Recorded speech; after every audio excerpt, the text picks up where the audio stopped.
Good morning friends.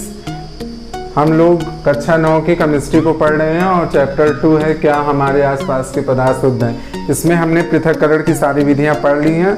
अब आगे हम भौतिक और रासायनिक परिवर्तन, जिसको अंग्रेजी भाषा में फिजिकल चेंज कहते हैं, और रासायनिक परिवर्तन को केमिकल चेंज। जो लोग CBSE बोर्ड के हैं, अगर उन्हें अंग्रेजी में समस्या होगी तो मैं साथ साथ अंग्रेजी भी इनकी बताता चल रहा हूँ। तो सबसे पहले हम फिजिकल चेंज की बात करते हैं। कोई चीज़ फिजिकल से क्या मतलब है, जैसे हम हैं तो फिजिकल मतलब है कि हम ऊपर से कैसे दिखाई पड़ते हैं, हमारा रंग कैसा है, अब हमारा रंग कैसा है या हमारी डायमेंशन कैसा है, आकार प्रकार, ये सभी भौतिक परिवर्तन होते भौतिक चीज़ें हैं। और इन्हीं भौतिक चीज़ों में जब परिवर्तन होता है बिना आंतरिक कोई चेंज हुए तो वो फिजिकल चेंज होता है। इसीलिए ये अवस्थाओं का अंतर रूपांतरण है, मतलब इंटरचेंज ऑफ स्टेट। जैसे कोई चीज़ सॉलिड है तो वो गैस बनी, गैस से फिर द्रव बनी, द्रव से फिर गैस बनी, मतलब आपस में स्टेट्स केवल चेंज हो रहे हैं। और अगर केमिकल चेंज की बात करें तो इसमें फिर स्टेट के साथ साथ और क्या क्या चेंज होता है, टेम्परेचर भी चेंज हो जाता है। कोई चीज़ ठंडी थी लेकिन रिएक्शन में, जैसे सोडियम की बात करें, ठंडा था, पानी आपने डाल दिया, उसका ताप बढ़ गया सोडियम का, उस रिएक्टिव हो गया वो। रंग में चेंजेज होते हैं, गंध में परिवर्तन होता है रासायनिक परिवर्तन में। तो इसमें अवस्था, ताप, रंग, गंध, ये सारे परिवर्तन होते हैं। और भौतिक में केवल अवस्थाओं में परिवर्तन होता है। अब दूसरे कंपैरिजन के हिसाब से समझते हैं, ये अस्थायी परिवर्तन है। जैसे कि अगर जल को हमने जमा दिया फ्रिज में तो ये नहीं कि वो हमेशा के लिए जम गया, जब हम उसे रूम टेम्परेचर पे लाएंगे, कमरे के तापमान पे, तो पुनः द्रव बन जाएगा, गर्म करेंगे तो पुनः गैस बन जाएगा। तो ये जो परिवर्तन है वो अस्थायी है, ये नहीं कि स्टेट चेंज हो गया तो वो उसी स्टेट में रहेगा। अब अगर केमिकल चेंज की बात करें, रासायनिक परिवर्तन की, तो ये जो चेंजेज होते हैं ये परमानेंट होते हैं, अस्थायी। मतलब अगर सोडियम और क्लोरीन का रिएक्शन हम करा रहे हैं और नमक बन गया तो पुनः नमक से हम सोडियम और क्लोरीन को अलग अलग नहीं कर सकते।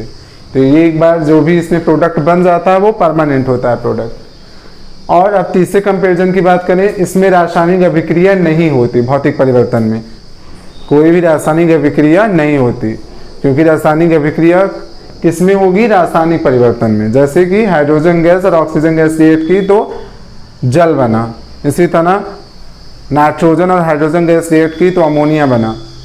तो इनमें एक केमिकल रिएक्शंस होते हैं, उन केमिकल रिएक्शन के थ्रू उनके स्टेट में, टेम्परेचर में, कलर में और उनके स्मेल में, इन सब में डिफरेंस आता है। तो ये भौतिक और रासायनिक परिवर्तन जब भी आए तो आप अगर अंतर लिखने को आ रहा है तो ये 3 अंतर बताएगी। नीचे एग्जाम्पल जरूर दीजिए, जैसे यहाँ मैंने एग्जाम्पल लिया है, बर्फ से जल, जल से गैस बन रहा है। ये चिन्ह दिखा रहा है कि ये इसमें भी चेंज हो जा रहा है, फिर इसमें भी चेंज हो सकता है, मतलब वाइसे वर्सा जिसको कहते हैं, उत्क्रमणीय चिन्ह है ये। और यहाँ हाइड्रोजन गैस और ऑक्सीजन गैस रिएक्ट कर रही है और जल बन रहा है। तो इस तरह आप लिख सकते हैं। अगर अलग अलग आए तो भौतिक परिवर्तन में आप ये तीनों चीज़ों को समराइज करके लिख सकते हैं। रासायनिक परिवर्तन अलग से आता है तो इसको समराइज करके लिख सकते हो। और अगर अंतर आता है तो इस तरह आप अंतर लिखिए। हमेशा एक डिवाइडिंग लाइन बनाइए, एक तरफ भौतिक परिवर्तन लिखिए, एक तरफ रासायनिक, पॉइंट वाइज इसके बारे में लिखिए, पॉइंट वाइज इसके बारे में।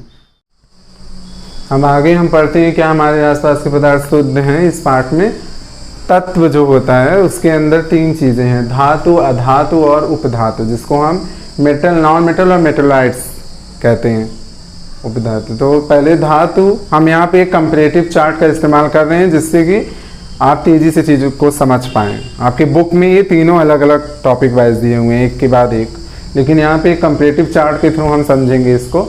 सबसे पहले धातु की बात करते हैं। धातु में एक चमक होती है और ये चमक सोने या चांदी जैसी होती है, या तो गोल्ड कलर होगा या तो सिल्वर जैसा कलर होगा इनका। और कुछ धातुओं को लेकर जो है गुण भी हैं विशेष, जैसे ज़्यादातर धातुएं कड़ी ही होती हैं। सोडियम और पोटेशियम ऐसी धातुएं जो इतनी सॉफ्ट हैं कि आप उन्हें चाकू से काट सकते हैं। सोडियम ऐसी धातु है जिसे हम मिट्टी के तेल में रखते हैं, ऐसा इसलिए क्योंकि ये रिएक्टिव बहुत ज़्यादा है। तो इसमें कुछ स्पेशल केस भी हैं। एक धातु ऐसी है जो द्रव अवस्था में पाई जाती है, वो पारा है। तो वो सब चीज़ें कुछ विशेष इनसे जुड़े हुए तथ्य हैं, फैक्ट्स, जिसको आप अलग से पढ़ सकते हो। यहाँ पे हम कंपैरेटिव चार्ट की बात करेंगे, उसके साथ साथ जो इनसे रिलेटेड फैक्ट हैं वो भी मैं बताता चलूँगा। तो ये धातु चमकीली होती हैं, आघात्यवर्त होती है, मतलब ये जो है पीठ को, अगर हम किसी चीज़ से इनको पीटें हथौड़े या हैमर से तो उसको सह सकती हैं। इसके चोट को, लेकिन ये नहीं सह सकती, ये आघात वर्ध नहीं होती। इन पे आघात लगाएंगे जब आप धातुओं पर, तो धातुएं क्या होंगी भाई, भंगुर होती हैं, तो ये बिखर जाएंगी, टूट जाएंगी अधातुएं।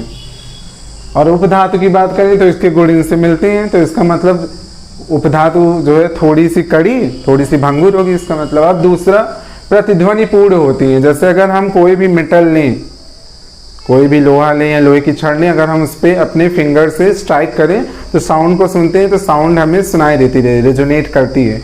लेकिन अधातु में ऐसा नहीं होता, ये साउंड को रिफ्लेक्ट नहीं करती हैं, इनमें आप रेजोनेट साउंड नहीं सुनोगे, तो प्रतिध्वनिपूर्ण अधातु नहीं होती।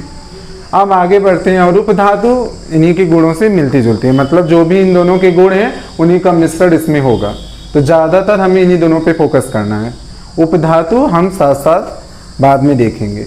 अब आगे धातु की बात करें तो ये ताप और विद्युत की सुचालक होती हैं। ताप मतलब उष्मा, जिसको हीट कहते हैं, अगर इन्हें हीट दिया जाए तो ये हीट को अपने अंदर आने देती है, मतलब इनके अंदर के जो मॉलिक्यूल्स हैं, अणु हैं, वो हीट को एक दूसरे के अंदर ट्रांसफर करते हैं, कैरी ऑन करते हैं, जिसके कारण कि पूरी की पूरी धातु गर्म हो जाती है।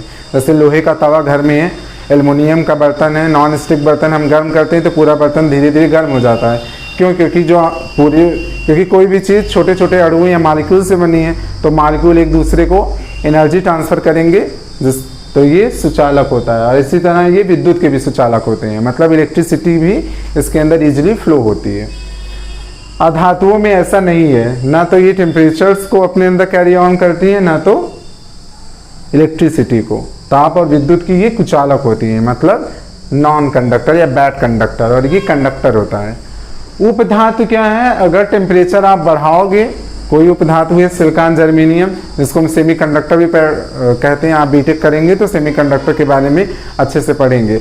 तो अगर टेम्परेचर बढ़ाते हैं तब ये कंडक्टर की तरह वर्क करते हैं, और आप टेम्परेचर या रूम टेम्परेचर पे ले आओगे तो ये बैड कंडक्टर की तरह बिहेव करेंगे। मतलब इनका सुचालक और कुचालक होना टेम्परेचर पे डिपेंड करता है, सुचालन और कुचालन। आगे धातु की बात करें तो धातुएं तन्य होती है। तन्य मतलब आप इन्हें लंबे लंबे तारों में खींच सकते हैं पीट कर। जैसे कि सोने की बात करें तो 1 ग्राम सोना से आप 2 किलोमीटर तार खींच सकते हो। जैसे हमारे घर में भी वायरिंग होती है बिजली की, तो उसमें देखा होगा आपने कि तार के अंदर कॉपर वायर्स होते हैं, बहुत पतले पतले। थोड़ा सा कॉपर धातु लेकर लंबे लंबे वायर्स हम खींचते हैं। और कॉपर का इसलिए ज़्यादा इस्तेमाल करते हैं क्योंकि इकोनॉमिकली सस्ता है। सोने का इस्तेमाल हम नहीं करते क्योंकि सोना कॉस्टली है। अधातु तन्य नहीं होती, भंगुर होती है। मतलब आप जमीन पे पटकेंगे तो धातु जो है वो आवाज़ करके उछलेगी, लेकिन जो अधातु होगी वो टूट के बिखर जाएगी। ये भी तन्य नहीं होती उपधातु में भी। अब इनकी कुछ उदाहरण है, जैसे यहाँ एयू। एयू किसका संकेत है? सोने का। एजी जिसको अर्जेंटीनम कहते हैं, चांदी है ये। इस तरह आपको केमिस्ट्री में से लिखना होगा क्योंकि आप बार बार बड़ा बड़ा इस तरह से नहीं लिख सकते हैं, मतलब इनवर्स इसको नहीं लिख सकते, इसीलिए हम सिंबल्स का यूज करते हैं। क्लास 10th में आप जब पहला चैप्टर पढ़ेंगे तो इसमें आप देखेंगे कि इसको समराइज करने के लिए हम सिंबल्स का यूज करते हैं। इसी तरह Cu कॉपर जिसको तांबा कहते हैं, Fe आयरन है, लोहा आपका, Na सोडियम, K पोटेशियम। इसी तरह अधातुओं के कुछ उदाहरण है, हाइड्रोजन जिससे आप परिचित हैं इसलिए मैंने इसे अलग से लिखा ना हुआ, ऑक्सीजन। इसके बाद I आयोडीन है, C है कार्बन, Br है ब्रोमीन। ये ऐसी अधातु है जो लिक्विड स्टेट में पाई जाती है। जिस तरह इसमें लिक्विड स्टेट में एक ही धातु है पारा, उसी तरह ब्रोमीन ऐसी अधातु है जो लिक्विड स्टेट में मिलती है। उसके बाद Cl ये क्लोरीन है, यहाँ ध्यान रखिए C ये बड़ा है, क्लोरीन हो गया। इसी तरह उपधातु के उदाहरण है बोरान, सिलिकॉन, जर्मेनियम। इन सब का इस्तेमाल किस में होता है? मोबाइल वगैरह के जो चिप होते हैं उसमें, और हमारे कंप्यूटर के बहुत सारे पार्ट हैं उसमें भी सिलिकॉन चिप वगैरह यूज होते हैं, क्योंकि टेम्परेचर के साथ ये सुचालन का काम करते हैं। इसीलिए जब हम कंप्यूटर को ऑन करते हैं, टेम्परेचर मिलता है, तभी एज अ कंडक्टर वर्क करते हैं और हमारा कंप्यूटर ऑपरेट होता है। तो ये है धातु, अधातु, उपधातु। अब चाहे ये अलग अलग लिखने को आए तो आप अलग अलग लिख सकते हो, और इस तरह अंतर लिखने को आता है तो आप कंपैरेटिव चार्ट बना सकते हैं। और ज़्यादातर अंतर धातु और अधातु के ही बीच आता है, क्योंकि उपधातु एक विशेष गुण है। इसी तरह एक मिश्र धातु भी होती है जो कि आपके इसमें नहीं है, वो दो धातुओं को मिला के बनाया जाता है, जिसे आप आगे पढ़ोगे क्लास 10th में। आगे हम लोग क्या हमारे आसपास के पदार्थ शुद्ध हैं, इसमें लास्ट टॉपिक पढ़ते हैं मिश्रण और यौगिक में अंतर। मिक्सचर के बारे में हम लोग काफ़ी कुछ जान चुके हैं, होमोजीनियस और हेट्रोजीनियस जो मिक्सचर होते हैं, समांगी विषमांगी मिश्रण, तो उसी वही मिश्रण यहाँ पर है। और यौगिक, इसके बारे में भी थोड़ा सा शॉर्ट इंट्रोडक्शन हम पढ़ चुके हैं। तो सबसे पहली बात क्या है कि जो मिश्रण होता है वह अनिश्चित अनुपात होता है। जैसे हम एक ग्लास लिए, उसमें कितनी भी चीनी डालकर नींबू का रस बना सकते हैं शरबत, मतलब चीनी का प्रपोर्शन हम घटा बढ़ा सकते हैं। जबकि यौगिक क्या है, निश्चित अनुपात होगा। जैसे यहाँ N2 के 1 अणु हैं, हाइड्रोजन के 3 अणु हैं, उससे अमोनियम के 2 अणु बन रहे हैं, तो एक फिक्स प्रपोर्शन है 1, 3 और 2 का। लेकिन यहाँ कोई प्रपोर्शन नहीं होता, यहाँ प्रपोर्शंस को हम अपनी इच्छा या विल के अनुसार घटा बढ़ा सकते हैं। सेकेंड थिंग क्या है मिश्रण में कि परिवर्तनीय संगठन होता है। यही जो मैंने बोला, संगठन को आप परिवर्तन कर सकते हो, जितना मीठा आपको पीना है, खट्टा पीना है, उस हिसाब से आप संगठन उसका चेंज कर सकते हैं, चीज़ों को कम ज़्यादा करके। चाहे आप चीनी को कम कर सकते हैं, चाहे नींबू के रस को कम कर सकते हैं, या जल को कम कर सकते हैं। जल से कम ज़्यादा करने से वो उतना ज़्यादा कंसनट्रेट या उतना तनु बनेगा।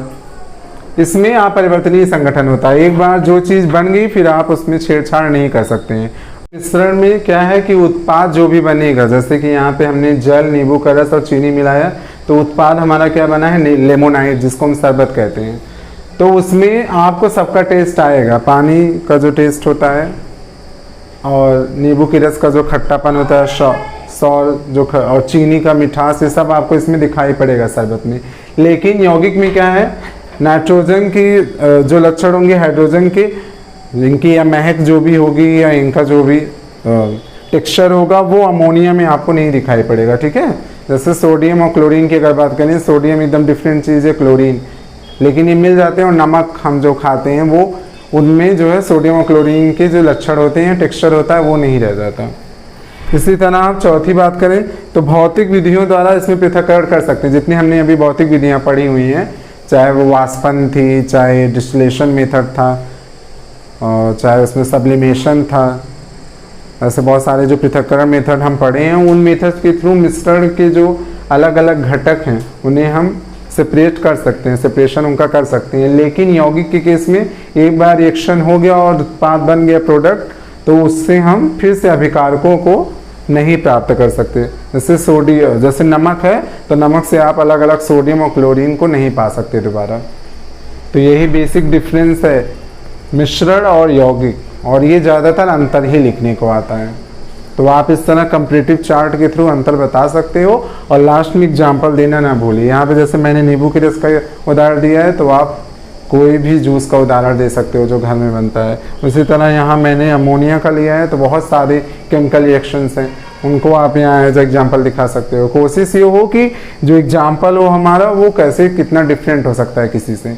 और लिखने के बाद आप ज़रूर N2 को अलग से लिख दीजिए कि ये नाइट्रोजन गैस है, हिंदी में या अंग्रेजी में ज़रूर उनका नाम अलग अलग। हाइड्रोजन गैस है, ये अमोनिया बन रहा है, तो इससे आपका जो लिखने का तरीका है वो बहुत इफेक्ट करेगा एग्जाम में। तो ये पार्ट 2 अब यहाँ पे समाप्त होता है, लास्ट टॉपिक है। आप कमेंट बॉक्स में अपनी क्यूरीज को पूछ सकते हैं, जो भी आपको डाउट हो, और अधिक से अधिक लोगों को इसे शेयर कीजिए, जिससे कोरोना के टाइम में हेल्प हो सबकी।